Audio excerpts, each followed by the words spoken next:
The United Nations, the Joint Human Rights Office in particular, is extremely concerned at an increase in serious human rights violations committed against civilians by armed groups operating in the eastern part of the Democratic Republic of Congo, in particular in the southern part of the province of North Kivu.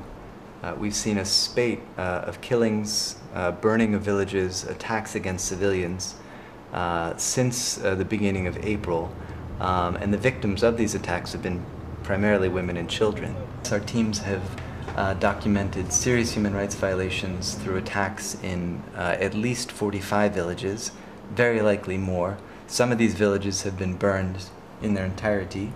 There have been thousands of civilians displaced due to the attacks, and our investigators have conducted dozens and dozens of interviews with victims, some of whom still bleeding, very recently attacked by one or another of the armed groups.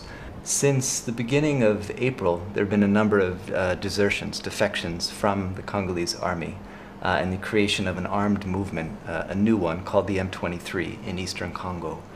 With these defections and the creation of a new armed movement, the Congolese army, and to a great extent MONUSCO, military forces, have been displaced and have refocused their attention to try to contain the M23 armed movement.